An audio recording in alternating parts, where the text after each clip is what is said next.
Hello guys, ഉപ്പും മുളകും പുത്തൻ വിശേഷങ്ങളിലേക്ക് എല്ലാ കുട്ടികാർക്കും സ്വാഗതം. അങ്ങനെ നമ്മുടെ ഉപ്പും മുളകും പ്രേക്ഷകർക്ക് ഒരു സർപ്രൈസ് ആണോ നമ്മുടെ അണിയറ പ്രവർത്തകർ ഒരുക്കി വെക്കാൻ പോകുന്നത് അല്ലെ? കാരണം എന്ന് വെച്ചാൽ ഇന്നത്തെ എപ്പിസോഡിൽ മൊത്തം ഓണപരിപാടികളാണ്. ഓണപരിപാടിക്ക് തയ്യാറെടുക്കുന്ന നമ്മുടെ ലച്ചുവും ഗൗരിയും, അവരെ തോൽപ്പിക്കാൻ വേണ്ടി ഇപ്പുറത്ത് ഓപ്പോസിറ്റ് ടീമായിട്ട് നമ്മുടെ പാറുക്കുട്ടിയും ഭവാനിയമ്മയും കനകാന്റിയും കൂടി വേറൊരു ടീം. രണ്ടുപേരും മുട്ടൻ ഡാൻസ് ആട്ടോ. നമ്മുടെ ലച്ചു, ഗൗരി, ശിവാനി ഇവരൊരു ഡാൻസ് പ്രാക്ടീസ് ചെയ്യുന്നു. ഇവരുടെ ഡാൻസ് കണ്ടിട്ട് അങ്ങാടി ഇവർക്ക് ഫസ്റ്റ് കിട്ടും, ഇവർക്ക് ഫസ്റ്റ് കിട്ടിക്കൂടാന്ന് പറഞ്ഞ വാശിയിൽ നമ്മുടെ പാറുക്കുട്ടിയും ഭവാനിയമ്മയും കനകാന്റിയും കൂടി വേറൊരു ഡാൻസ്. അങ്ങനെ മൊത്തത്തില് കോമ്പറ്റീഷനോട് കോമ്പറ്റീഷനായിട്ട് ഇന്നത്തെ എപ്പിസോഡിൽ നമുക്ക് കാണുവാൻ സാധിക്കുന്നത്.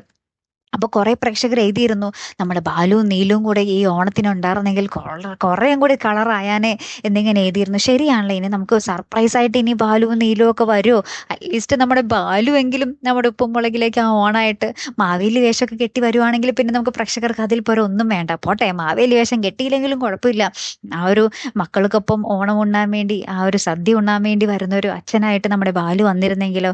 അല്ലേ കൂട്ടുകാരെ? എന്തായാലും നമുക്ക് അങ്ങനത്തെ ഒരു സീൻ പ്രതീക്ഷിക്കാം അല്ലേ? പ്രതീക്ഷ കൈവിടണ്ട കൂട്ടുകാരെ. കാത്തിരുന്ന് തന്നെ കാണാട്ടോ. അടുത്തൊരു വീഡിയോ വരുന്നത് വരയ്ക്കും ഗുഡ് ബൈ.